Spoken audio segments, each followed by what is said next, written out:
السلام علیکم ورحمۃ اللہ وبرکاتہ۔ قال اللہ تبارک و تعالی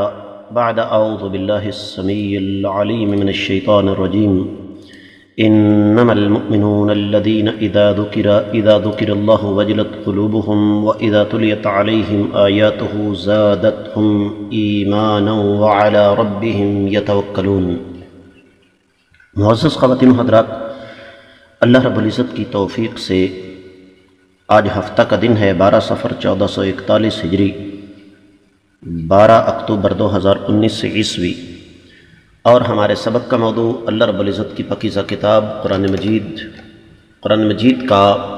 9واں پارہ سورۃ الأنفال، اور اس سورہ مبارکہ کی دوسری آیت مبارکہ۔ اللہ رب العزت ارشاد فرماتے ہیں انما المؤمنون، ایمان والے تو وہ ہیں، الذین، وہ لوگ، اذا جب ذکر اللہ، ذکر کیا جائے اللہ کا، وجلت، ڈر جائیں، قلوبہم، ان کے دل، واذا، اور جب تلیت، تلاوت کی جائیں، علیہم، ان پر، آیاتہ، اللہ تعالیٰ کی آیات مبارکات، زادتہم، وہ ان کو بڑھا دیں، ایماناً، ایمان میں،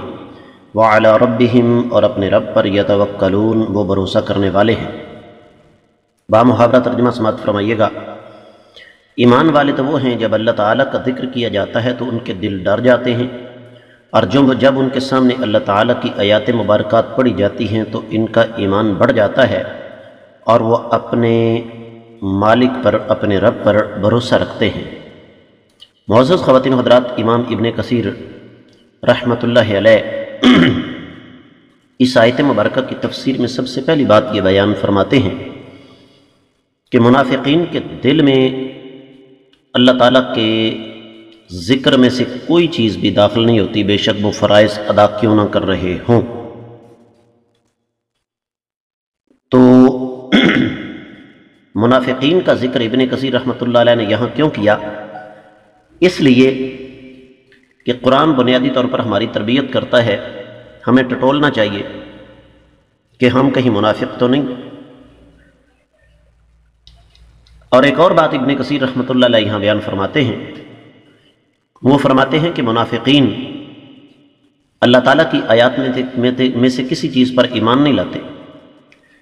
اور نہ ہی وہ اللہ تعالیٰ پر بھروسہ کرتے ہیں، اور ان کی نماز بھی نہ ہونے کے برابر ہے، پھر اپنے مال کی زکوٰۃ بھی نہیں دیتے۔ تو رب کائنات نے دراصل یہاں بین السطور ایک بات سمجھائی ہے کہ وہ مومن نہیں ہے۔ اور ایمان والوں کا تذکرہ اللہ تعالیٰ نے یہاں لفظ حصر اور تخصیص کے ساتھ کیا کہ پہلی خوبی تو یہ ہے کہ جب ان کے سامنے اللہ تعالیٰ کا ذکر کیا جائے تو ان کے دل ڈر جاتے ہیں، نرم پڑ جاتے ہیں۔ اور دوسری بات یہ ہے کہ جب اللہ تعالیٰ کا ذکر ان کے سامنے، اللہ تعالیٰ کی آیات مبارکات پڑھی جائیں تو پھر کیا ہوتا ہے؟ ان کے ایمان میں اضافہ ہو جاتا ہے، اور اللہ تعالیٰ پر بھروسہ اس لیے کرتے ہیں کہ اللہ کے سوا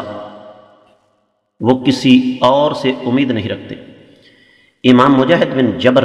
رحمہ اللہ نے ارشاد فرمایا اس آیت مبارکہ کی تفسیر بیان کرتے ہوئے کہ ایک سچے مومن کی نشانی یہ ہے کہ اللہ تعالیٰ کا ذکر جب اس کے سامنے کیا جائے تو اس کا دل ڈر جائے، وہ اللہ تعالیٰ کے احکامات پر عمل کرے، جن چیزوں سے اللہ تعالیٰ نے منع فرمایا ہے ان سے باز آ جائے، جس طرح سورہ ال عمران آیت نمبر 135 گزر چکی ہے کہ والذین اذا فعلوا فاحشۃ او ظلموا انفسهم ذکروا اللہ فاستغفروا لذنوبهم ومن یغفر الذنوب الا اللہ ولم یصروا علی ما فعلوا وهم یعلمون، کہ وہ لوگ اگر ان سے بے حیائی کا ارتکاب ہو جائے یا اپنی جانوں پر ظلم کر بیٹھیں تو کثرت کے ساتھ اللہ کا ذکر کرتے ہیں اور اپنے گناہوں کی معافی مانگتے ہیں، کیونکہ وہ جانتے ہیں کہ اللہ کے سوا کوئی گناہ معاف کرنے والا نہیں ہے،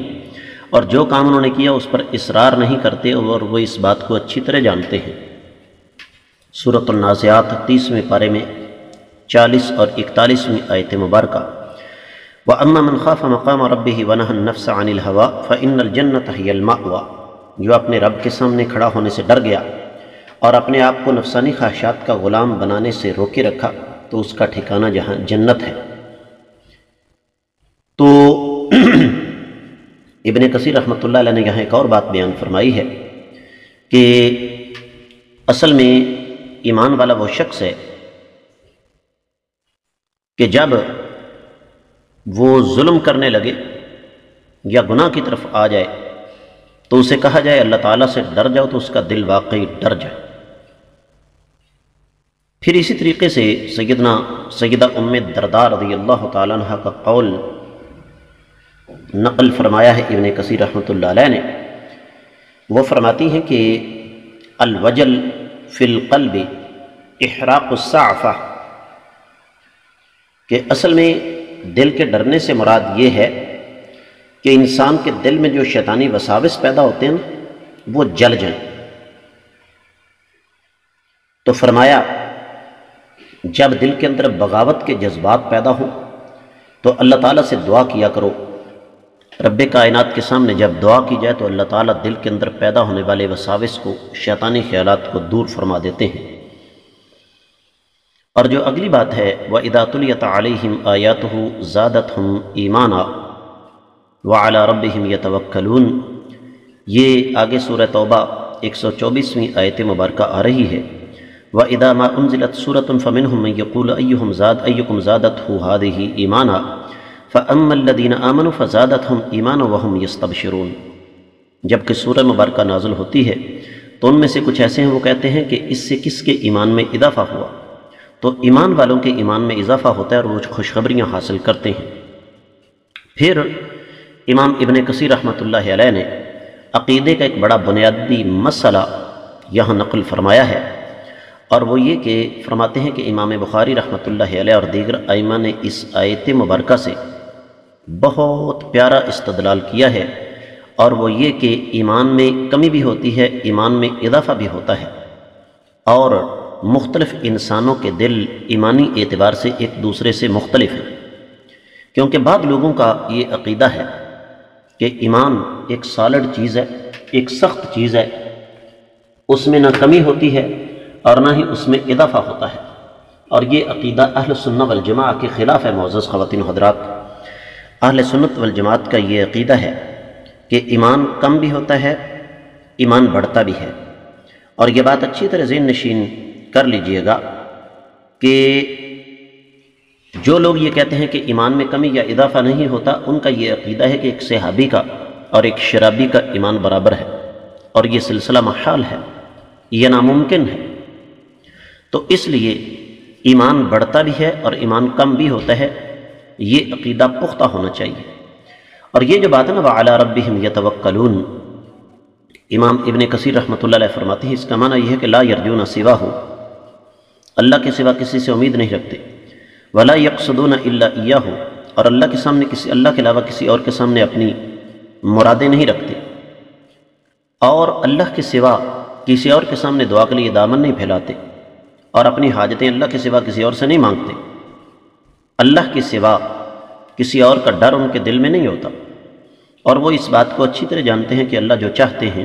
ہو جاتا ہے اور جو نہیں چاہتے وہ نہیں ہوتا، کیونکہ رب کائنات ہی اکیلے اس کائنات کے مالک اور متصرف ہیں، اور اللہ تعالیٰ کے حکم کو کوئی نہیں ٹال سکتا، اللہ تعالیٰ ہی حساب و کتاب لینے والے ہیں۔